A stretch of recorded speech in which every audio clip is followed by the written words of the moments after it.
Entonces, vamos a empezar diciendo lo siguiente. La semana de la clase hace 15 días abordamos el tema de los gnósticos, un tema muy importante. Los gnósticos penetraron la iglesia cristiana, estuvieron entre los hermanos y generaron mucha confusión hasta el punto que el apóstol Juan tuvo que dar una respuesta contundente en la primera epístola, hablando con énfasis de lo que un cristiano podía saber y no saber, e incluso de los absolutos. Por ejemplo, cuando Juan dice, el que no ama a su hermano es un homicida. En esto sabemos, en esto conocemos, porque los gnósticos hacían un énfasis desmedido en el conocimiento, pero un conocimiento que supuestamente ellos era de origen divino, pero era intelectual, pero realmente lo que hacía era cuestionar verdades fundamentales de las escrituras. Uno se pregunta por qué surgieron estos grupos. Yo voy a mencionar otros grupos hoy, como los ebionitas. Tengo también por acá otro grupo para mencionar. Los gnósticos, ya hablamos de ellos. Los docetas o docetistas. Los monarquianos, ¿sí? Y a ver si alcanzamos a ver monarquianos, a ver si alcanzo a llegar. Bueno, voy a dejar hasta ahí porque un tema al que quiero dedicarle un capítulo especial en relación con los testigos de Jehová es al arrianismo, porque el arrianismo sí es muy importante verlo desde su origen y verlo despacio.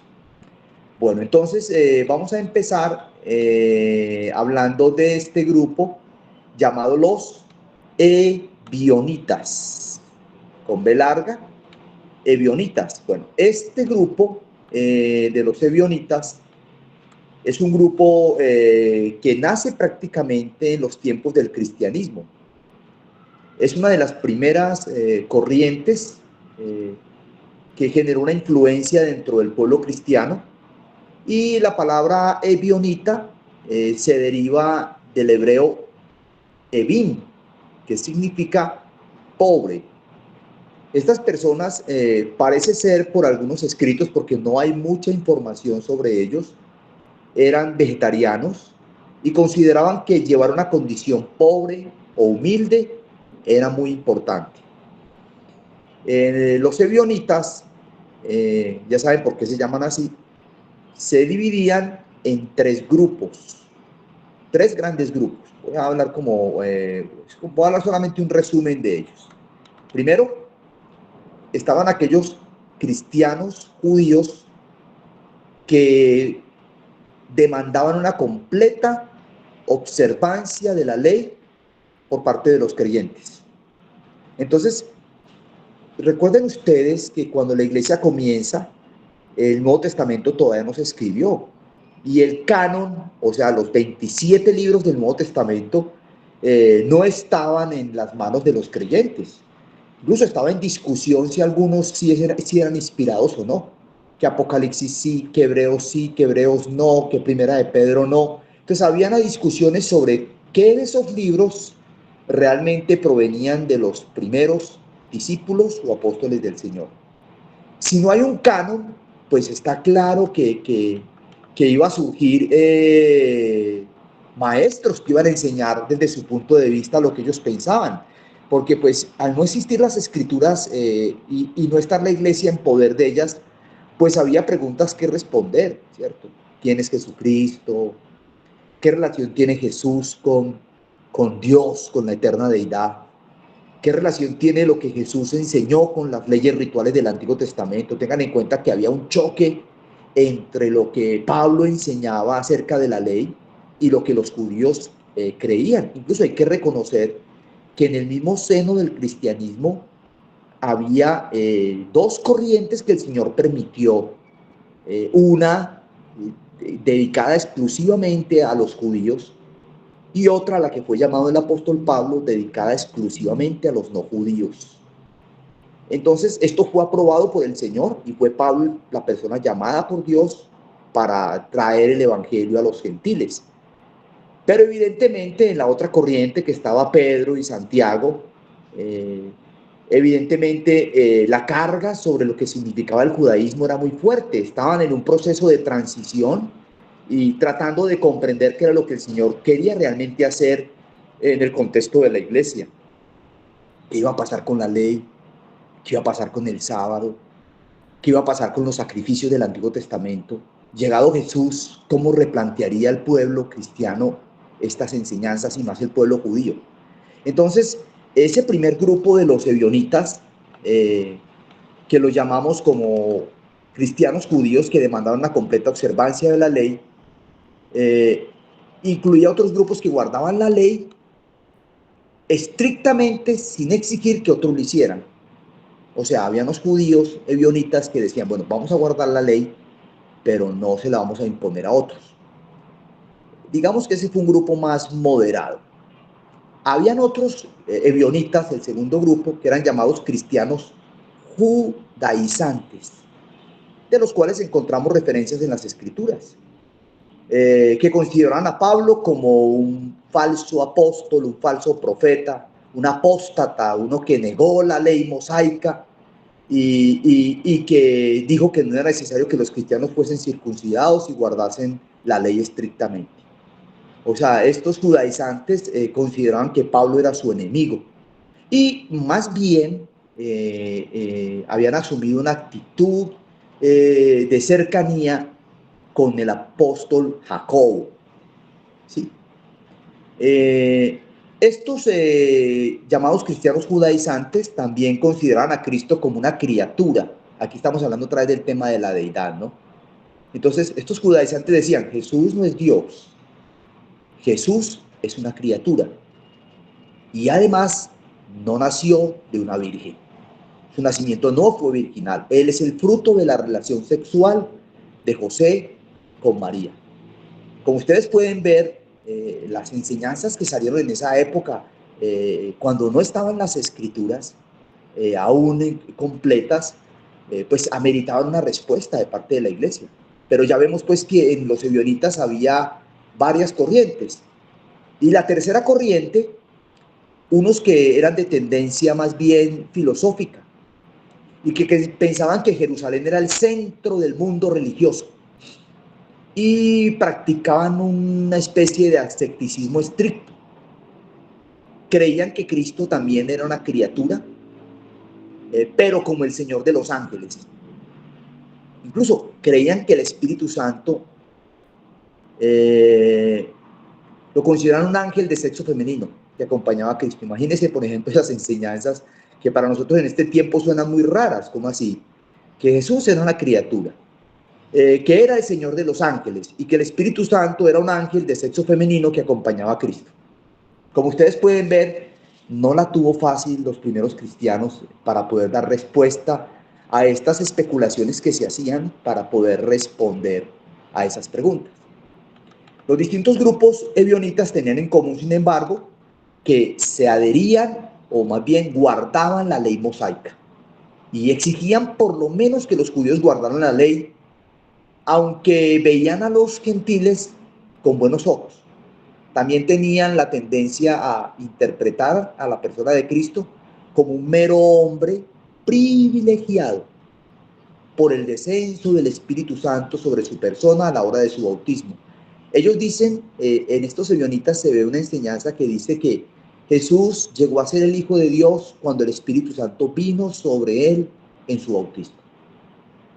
Ustedes pueden darse cuenta pues de estos grupos tan fuertes que tuvieron que enfrentar los primeros cristianos. Vimos el primero, que fue los gnósticos, y ahora estamos hablando de los ebionitas.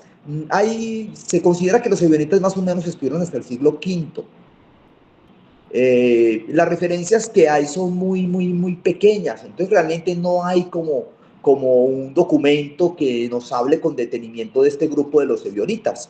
Y este grupo de los ebionitas fue desapareciendo, aunque en el siglo XXI los judaizantes han regresado también con fuerza otra vez.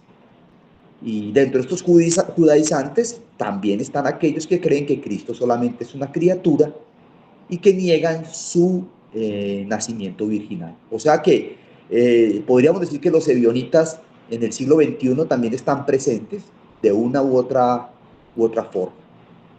Bueno, entonces hermanos y hermanas, ese es el primer grupo, los ebionitas.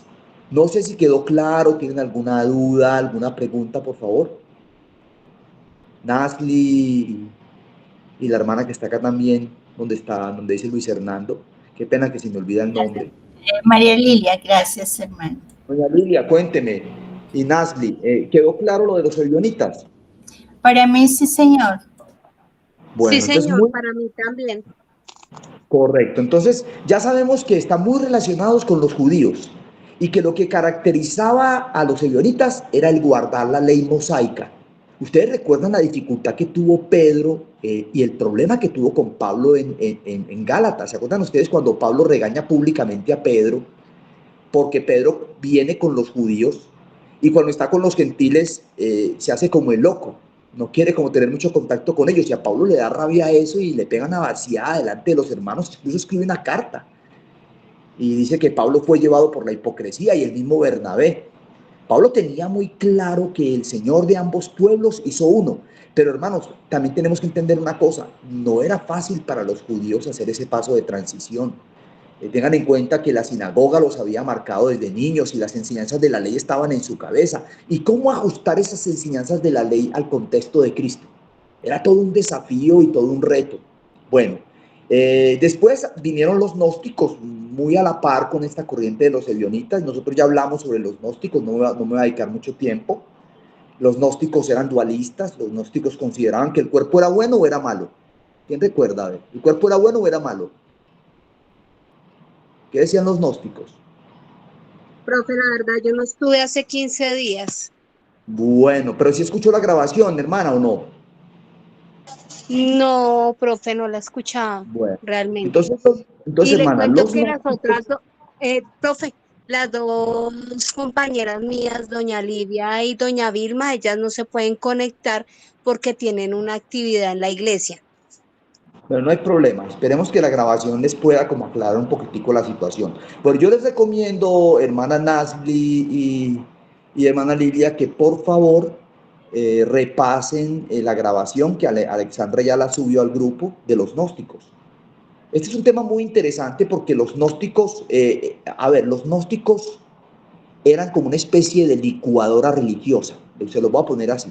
Es como si usted en una licuadora pusiese la religión judía, la religión griega, la religión de los romanos, cogiera todo y lo licuara, e hiciera un brebaje todo extraño ahí, incluso hasta el cristianismo. A los gnósticos les fascinaban las enseñanzas de Cristo, pero no Cristo. Incluso no creían que Jesucristo era Dios. Creían que él era una representación fantasmal que había venido sobre ese cuerpo, porque ellos decían que Dios no podía tocar la materia, porque la materia y el espíritu eran contrarios. Sobre esto ya hablamos la vez pasada, por eso no me quiero detener mucho, porque ya viendo ustedes, escuchando el video de los gnósticos, van a tener más claridad sobre quiénes eran los gnósticos. Juan fue uno de los más férreos atacantes del gnosticismo, especialmente en su carta de Primera de Juan. Bueno, vamos a hablar de otro grupo. Vamos a dejar los gnósticos de lado y nos vamos a adentrar en un grupo que es una derivación del gnosticismo. Se llaman los docetas o el docetismo. Es una variante del gnosticismo. Claro, si los gnósticos enseñan de que el cuerpo es malo, que el cuerpo es pecaminoso, que lo que importa es el espíritu y que el cuerpo como tal no tiene valor, pues imagínate esa doctrina qué clase de creencias puede producir. Primero puede producir lo que nosotros llamamos un cristianismo dualista, un cristianismo que no es capaz de ubicarse dentro del contexto terrenal, sino que todo lo espiritualiza. Pero evidentemente el cristianismo nosotros fuimos sacados del mundo, pero la escritura dice que fuimos enviados al mundo. El cristiano no puede esconderse en una caverna, en una cueva, para huir del mundo. Eso no es lo que el cristianismo nos llama. El cristianismo nos llama a ser sal y a ser la luz ¿de qué? ¿De la iglesia o del mundo? Del mundo.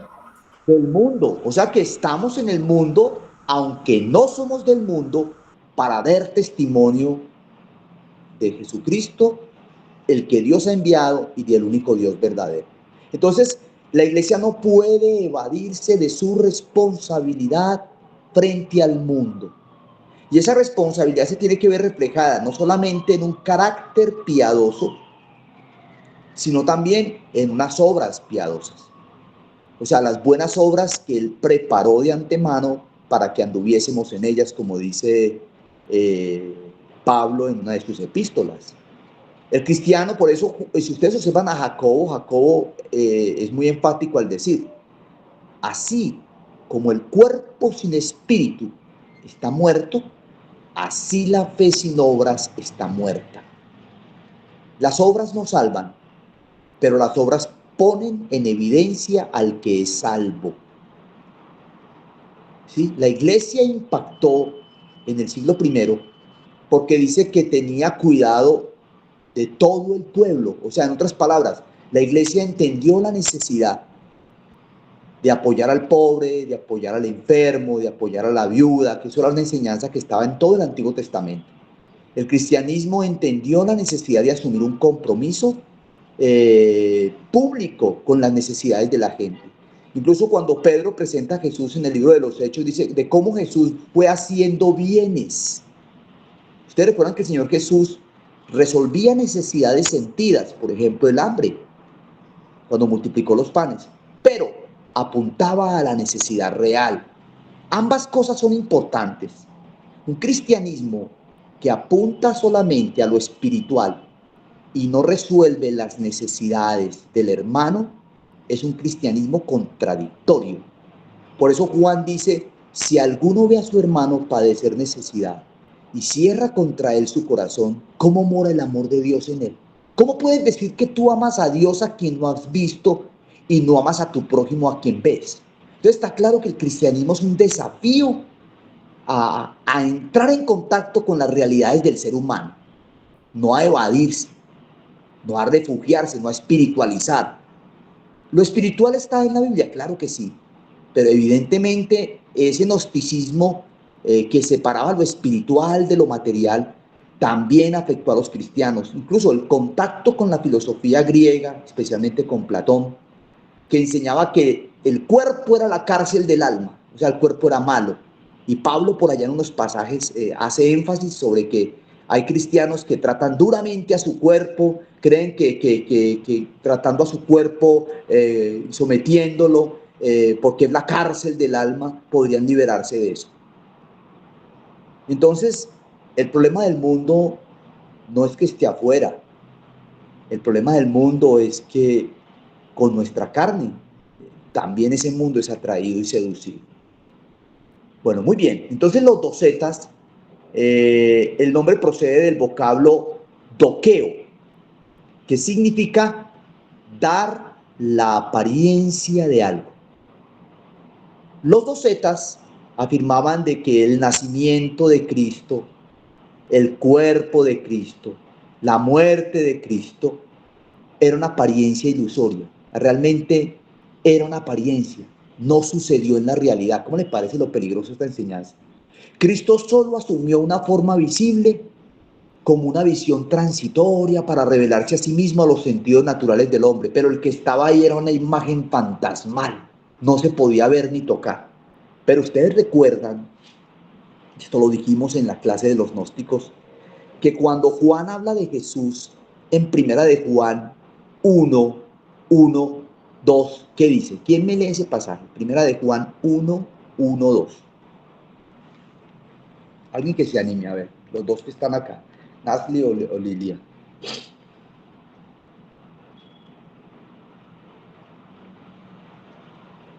¿Qué dice primera de Juan 1, 1 al 2?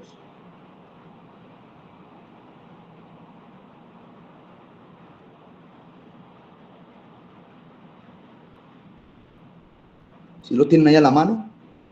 No, pero ya lo estoy buscando. Bueno, hermana, bien pueda.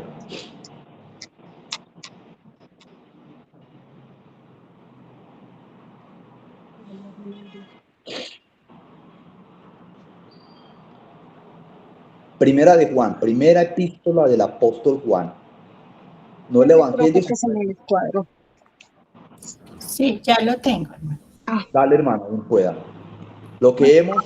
Lo que era desde el principio, lo que hemos oído, lo que hemos visto con nuestros ojos, lo que hemos contemplado y palparon nuestras manos tocante al verbo de vida, porque la vida fue manifestada y la hemos visto y testificamos y os anunciamos la vida eterna, la cual estaba con el Padre y se nos manifestó.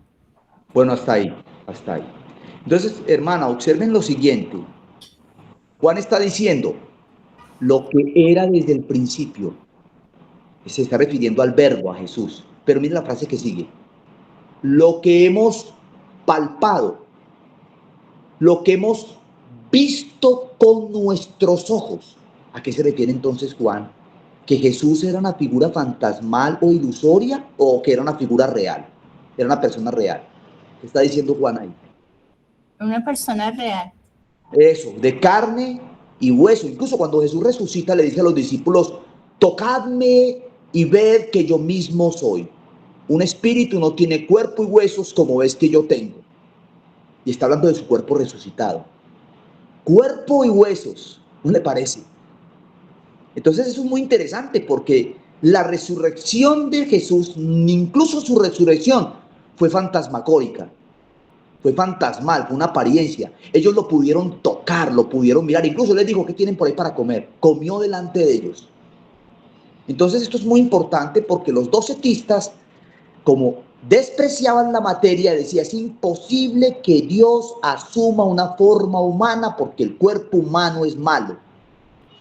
Y por eso trataron de mostrar que lo que realmente era Cristo era una apariencia, una forma visible, una visión transitoria, no era real. Pero Juan en su carta dice lo que tocamos, lo que palparon nuestras manos tocante al verbo de vida. O sea, Juan les está diciendo, aquí no estamos hablando de un fantasma, estamos hablando de un hombre con el que nosotros comimos, dormimos, caminamos, bueno, estuvimos con él.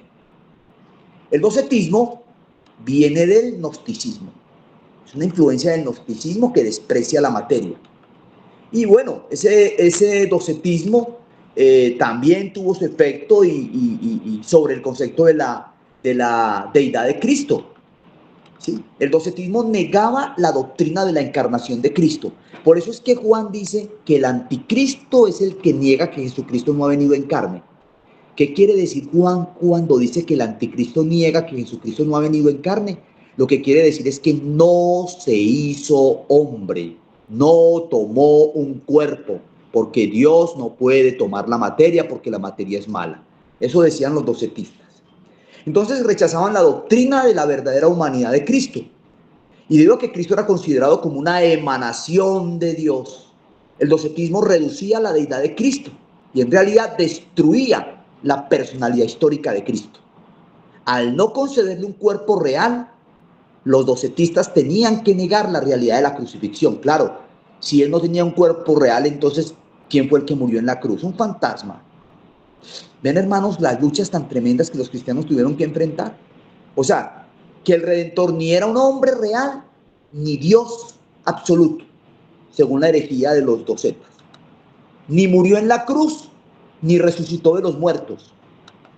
Como es de esperarse, los docetistas también negaban una segunda venida corporal y judicial de Cristo a la tierra. O sea, los docetistas ni creían en su nacimiento virginal, ni creían en su encarnación, y mucho menos en su crucifixión, y mucho menos en su resurrección y su venida. Entonces, hermanos, qué importante tener en cuenta estas enseñanzas que se presentaron en ese tiempo, porque hoy en día vuelven a aparecer disfrazadas con otras ropas, pero son las mismas doctrinas de esa época. Bueno, muy bien.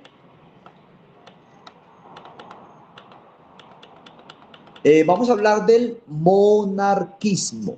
Entonces ya hablamos de los ebionitas y ya hablamos de los gnósticos, al cual les dedicamos un capítulo entero. Y ahora vamos a hablar de los monarquianos o el monarquismo.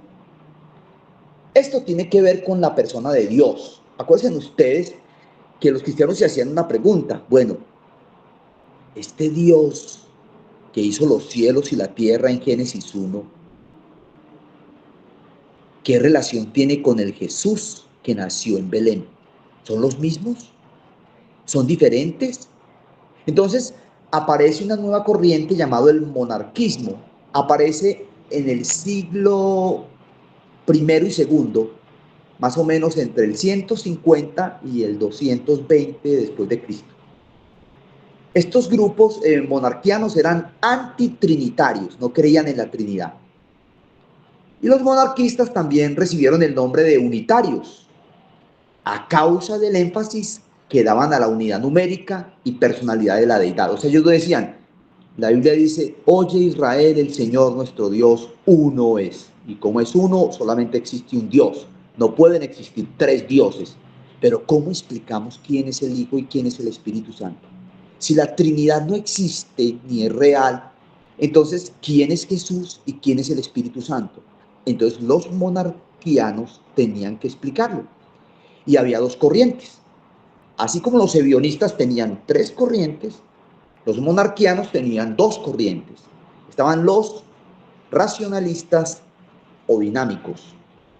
Estaban esos nombres son muy raros, pero no se preocupen, esos nombres son así porque son nombres que se crearon para explicar estas enseñanzas. Entonces estaban los monarquistas racionalistas y estaban los monarquistas modalistas. Bueno, los racionalistas negaban la deidad de Cristo. O sea, Jesucristo no es Dios.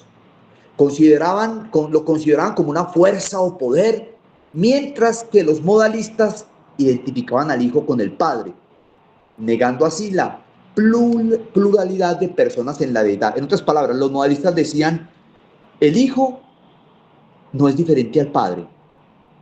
Dios en una ocasión fue Padre, después fue Hijo y después fue Espíritu Santo. O sea, no existe tal concepto como la Trinidad. Son modos o expresiones o manifestaciones de Dios. Eso es lo que decía el modalismo, ¿no? Entonces, ¿cómo explicaban la Trinidad? Sencillamente no había Trinidad. El Padre fue Padre y después fue el Hijo y después fue el Espíritu Santo.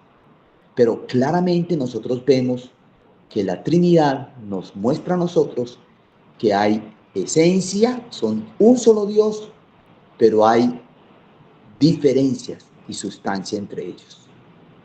El Padre no es el Hijo, pero es Dios. El Hijo no es el Padre, pero es Dios. El Espíritu no es el Padre ni el Hijo, pero es Dios. El Hijo no es el Espíritu. Entonces, esto del monarquianismo es muy complicado también porque querían explicar la deidad de Dios, pero sin tener en cuenta la Trinidad. Entonces, nos encontramos pues con el monarquismo y encontramos pues que hay dos tendencias. Está la racionalista o dinámica y la modalista. Vamos a hablar un poquitico más de la racionalista. Este grupo consideraba a Cristo como un mero hombre lleno del poder divino, a semejanza de Moisés. No, Jesús solamente es un hombre, sino que en él reposaba el poder divino. Ese poder divino existía en Cristo desde el principio de su vida, pues los monarquistas admitían que Jesús había sido generado sobrenaturalmente por el Espíritu Santo. Interesante eso, ¿no? Ver cómo las enseñanzas fueron ahí chocando. Entonces ellos decían, vea, ese poder divino existe en Cristo y creemos que Jesús fue generado sobrenaturalmente por el Espíritu Santo. Pero entre estos monarquistas había diferentes grupos y se les conoce con unos nombres relacionados con sus fundadores. Los teodosianos, por Teodosio el Curtidor. Los artemistas, por Artemo, que se había trasladado a Roma y comenzó a predicar esta enseñanza. Y hay otro grupo acá, los de Pablo de Samosata. O sea, estos nombres suenan como raros, pero es como si dijéramos, tres personas marcaron esa corriente monarquiana. Entonces, ¿qué decía Teodosio el Curtidor? Él había negado a Cristo durante su vida y había dicho que solamente que él no era Dios, que era un hombre. Artemo, quien se había trasladado a Roma y comenzó a predicar que la doctrina de la deidad de Cristo era una invocación y un regreso al politeísmo pagano. O sea, ¿cómo así que vamos a creer que hay tres dioses? O sea, vamos a creer lo que creen los griegos, que hay muchos dioses, o lo que creen los romanos, o los que creen los egipcios. No, señor, hay un solo Dios. Entonces, como ustedes pueden ver, era una reacción para poder comprender qué estaba pasando. Entonces, Artemo prácticamente estaba diciéndole a los cristianos, oiga, señores, ustedes son politeístas, porque ustedes creen en tres dioses. Es más o menos lo que sucede con el Islam y con los cristianos. El Islam es monoteísta, pero el Islam dice que hay un solo profeta que es Alá, perdón, hay un solo Dios que es Alá y Mahoma es su profeta. Pero ellos no hablan de tres divinidades. Nosotros los creyentes aceptamos que el Padre es Dios, que el Hijo es Dios y que el Espíritu Santo es Dios, pero es un solo Dios. Bueno, muy bien. Entonces, como ustedes pueden ver, estos grupos también afectaron, los monarquistas afectaron, o monarquismo, afectaron profundamente el concepto de la divinidad. Y vamos a hablar de Pablo de Samosata. Dice que llegó a ser el más famoso de los monarquistas racionalistas y era un obispo de Antioquía. O sea, como ustedes pueden ver, eran hermanos que tenían autoridad dentro de la iglesia. Él ejercía el obispado. Ya en esa época, tristemente, el obispado se desempeñaba por parte de un solo hombre. Se había roto el concepto de presbíteros, obispos y ancianos, o pluralidad del que hablaba las escrituras. Lo de Pablo ocurre más o menos en el año 260 después de Cristo, al mismo tiempo que él ocupaba también un puesto civil. Entonces, no solamente Pablo de Samosata era un obispo, sino que también desempeñaba funciones de gobernante. Pablo de Samosata, no Pablo de Tarso, negaba la personalidad del Logos, o sea, del Verbo, y del Espíritu Santo. O sea, ni el Logos, el Verbo, es una persona, ni el Espíritu Santo tampoco, considerando solamente que eran poderes de Dios. O sea, el Hijo es un poder de Dios y el Espíritu Santo es un poder de Dios. Admitían que en el Logos habitaba en Cristo, en una medida superior a los mensajeros de Dios, pero creían que Cristo había sido gradualmente elevado a una posición de dignidad divina. O sea, que Él se fue haciendo como Dios, por así decirlo. Creían que Cristo había permanecido libre del pecado, había vencido el pecado de nuestros antepasados, y se había convertido en el salvador de la raza humana. Como ustedes pueden ver, hay una cantidad de enseñanzas acá que son difíciles de entender. ¿Cómo así que el Logos no tiene personalidad, ni el Espíritu Santo tampoco tiene personalidad? Entre los años 268 y 269, los obispos de Siria, que trabajaban bajo su dirección, acusaron a Pablo de Samosata de herejía, arrogancia, vanidad y avaricia, dice el escritor Evis Carballosa, y lo quitaron de su puesto. Entonces, aquí nos encontramos con personas muy influyentes dentro de la iglesia que terminaron también desprestigiando a la persona del Hijo y del Espíritu Santo. Bueno, vamos a hablar de los modalistas, monarquismo modalista. Ya casi vamos a terminar. Este grupo o clase de monarquismo enseñaba que el único Dios supremo era Dios. De modo que el Hijo es una manifestación del Padre revelada en la carne. Y a su vez también el Espíritu Santo era una manifestación de Dios. Es como si Dios actuara en los tres papeles. Primero como Padre, segundo como Hijo y tercero como Espíritu Santo. Pero qué peligro creen ustedes, hermanas, que encuentran cuando alguien afirma de que Jesús es una manifestación de Dios, que no es Dios, sino que es una manifestación de Dios. ¿Qué piensan ustedes? A ver, ¿qué se les viene a la mente con eso? Que Jesús no es Dios, sino que es una manifestación de Dios. Pues para mí Jesucristo es Dios, porque es el Padre y es el Hijo. Bueno, pero entonces podríamos decir, pero le hago una pregunta, ¿el Padre es el Hijo y el Hijo es el Padre? Pues según la palabra dice que el Padre es en el Hijo y el Hijo es en el Padre. Pero lo que queremos decir es, ¿hay una distinción entre el Padre y el Hijo? ¿O no hay Sí, ninguna claro. distinción? Sí, claro. ¿Quién murió en la cruz? ¿El Padre o el Hijo? El El Hijo. Hijo, ¿O el Padre fue el que...? Hay una parte en las Escrituras que diga que el Padre murió en la cruz. no, No, ¿Quién murió en la cruz? el Jesús, Hijo. el Entonces Hijo, póngale cuidado. Esa fue la enseñanza de Pablo de Samosata. Claro, no fue el Hijo el que murió en la cruz, fue una manifestación de Dios. Porque para ellos prácticamente estaban hablando de un modalismo, era una expresión, una forma de Dios, pero Jesucristo no era Dios, era una manifestación de Dios. ¿Sí? Esto fue tremendo, o sea, como ustedes pueden ver la dificultad para debatir esto cuando usted no tiene las escrituras. Si nos cuesta a nosotros con las escrituras defender las enseñanzas de la Trinidad, imagínense lo que era sin las escrituras. A ver, ustedes conocen que hay un movimiento que es muy fuerte en el mundo evangélico y es la Iglesia Pentecostal Unida de Colombia. Ellos hablan del unicismo. Ellos no creen de que exista un Padre, un Hijo y un Espíritu Santo. Para ellos el Hijo es el Padre es el Hijo. Incluso yo le decía una vez a un pentecostal. Entonces te hago una pregunta. Cuando Jesús estaba siendo bautizado y se escuchó, yo sé que se lo dije de una manera muy fuerte, pero bueno, espero que él haya entendido. Y escuchó una voz del cielo que dijo, he aquí mi Hijo amado en quien tengo complacencia. ¿Quién habló? ¿El Hijo o el Padre? Respóndanme ustedes. ¿Quién habló ahí en el bautismo de Jesús? el Padre, El Padre.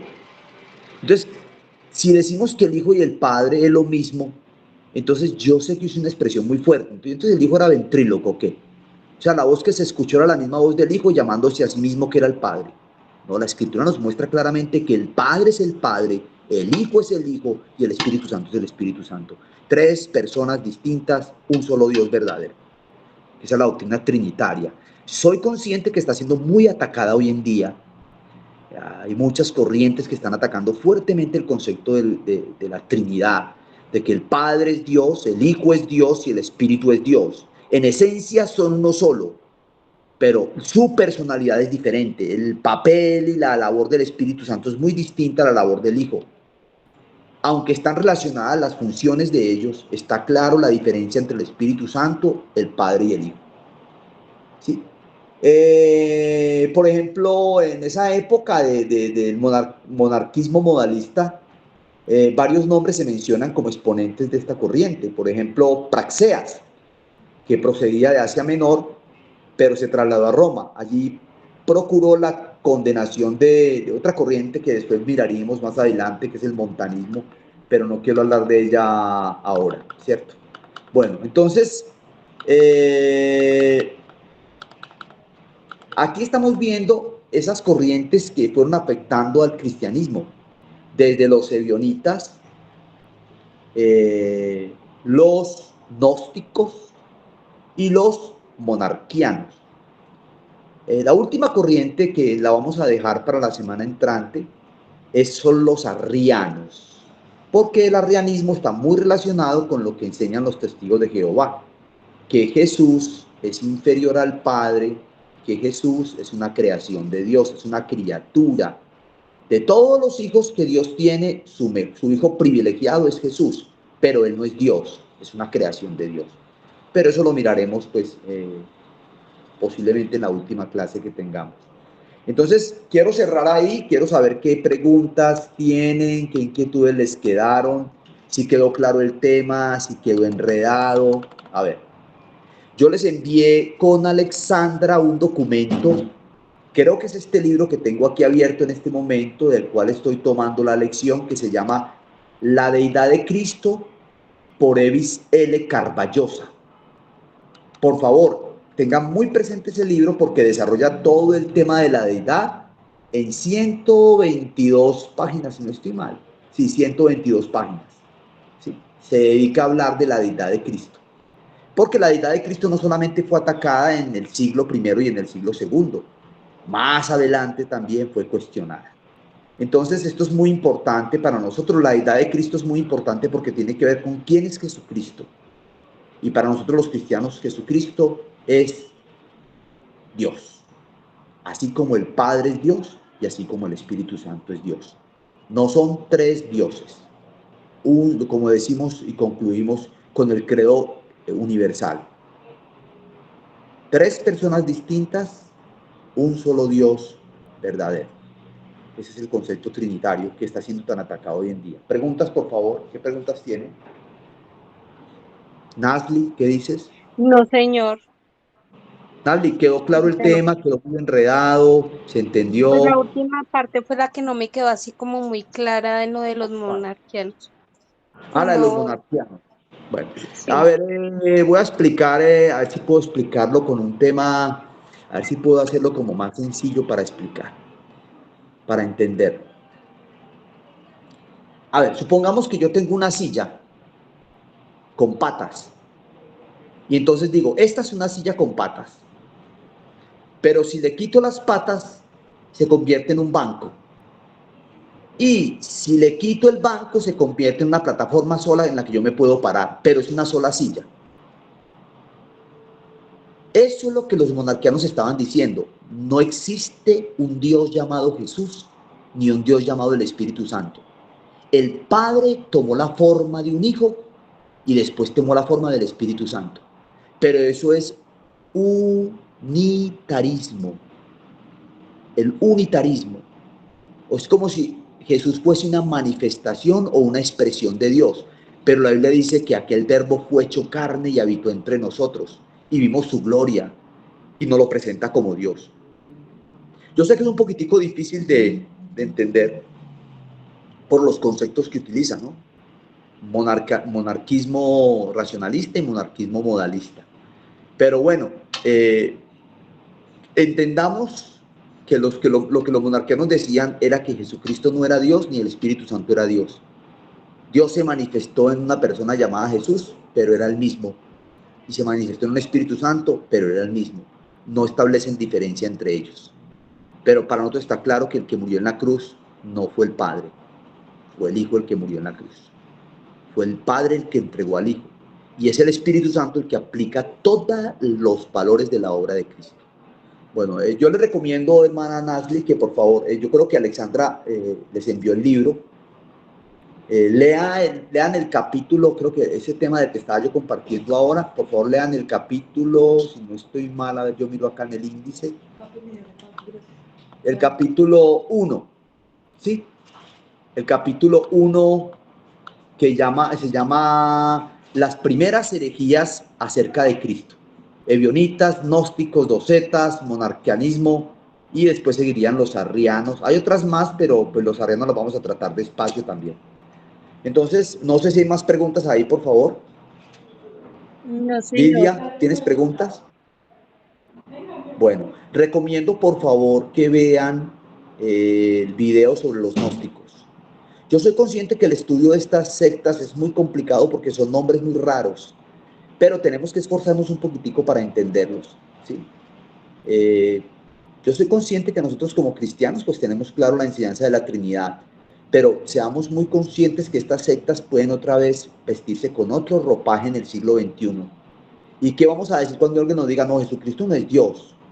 Dios se nos apareció como el Hijo, pero no es Dios. ¿Cómo así si la Biblia dice que Jesucristo es Dios? Jesucristo no es una manifestación de Dios, es Dios mismo. Entonces, como ustedes pueden ver, el tema no es muy fácil de explicar. Incluso para mí que lo enseño, soy consciente de que es un tema con grandes dificultades, sobre todo por la terminología. Entonces, hermanos, vamos a dejar ahí, vamos a darle gracias al Señor y vamos a despedir la reunión. Padre, te damos gracias por este tiempo. Gracias, Padre, porque tú enviaste a tu Hijo, a tu único, al unigénito Hijo que está en tu seno.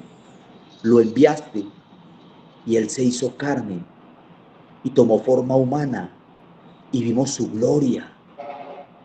Gloria como del unigénito del Padre, lleno de gracia y de verdad.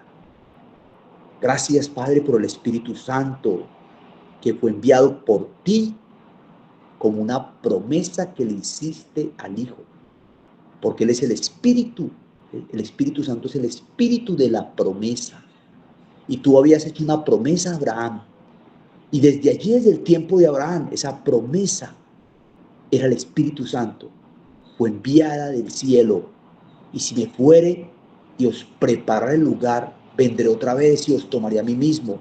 Pero también dijo, y si me fuere, enviaré a otro. Gracias por el Paracletos, gracias por el Espíritu Santo, con su propia personalidad, que está en nuestros corazones, que nos regenera, que nos hace hijos de Dios, que nos revela tu palabra, que nos ilumina tus pensamientos, que manifiesta el carácter de Cristo a través de su fruto, que nos imparte los dones del Espíritu Santo, ministerios, operaciones. Padre, gracias por el Espíritu Santo que es Dios, por el Hijo que es Dios, y por ti que es el único Dios verdadero. Ayúdanos, Señor, a comprender estas verdades tan importantes, tan difíciles de explicar, porque hay un misterio detrás de estas palabras. Detrás de la Trinidad hay todo un misterio, pero te damos gracias, Señor, porque nos permites contemplarlo. Guarda nuestros corazones del error, de esas manifestaciones nuevas de bionismo, de gnosticismo, de monarquismo, de arrianismo que se ven hasta el día de hoy, reflejadas en sectas, sean estas judaizantes, sean estas los testigos de Jehová, sean estos los unicistas. Señor, ayúdanos a ser fieles a tu palabra y ayúdanos a comprender estos temas tan difíciles, Señor, en relación con la naturaleza tuya, la naturaleza del Hijo y la naturaleza del Espíritu Santo.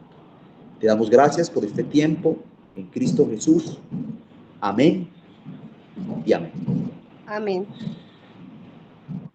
Buenos hermanos, que tengan una feliz noche, y ahí queda entonces la grabación y espero que la puedan escuchar despacio. Recomiendo el libro de Evis Carballosa, que ya se los envié al correo, se los envié con Alexandra. Por favor, revísenlo, hagamos la tareita, leamos un poquitico.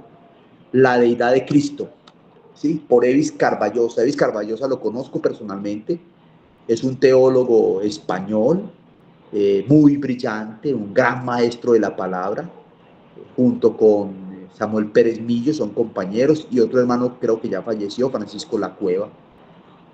Francisco Lacueva era sacerdote católico que se convirtió al cristianismo, influyó en la vida de Evis Carballosa y en la vida de Samuel Pérez Millos. Entonces, hermanos, juiciosos con la lectura, no solamente con la palabra es muy importante y damos prioridad a la palabra, pero también aprovechamos estos libros que el Señor nos permite consultar, de hermanos que diligentemente han pasado su tiempo para explicarnos aquí estos temas tan difíciles.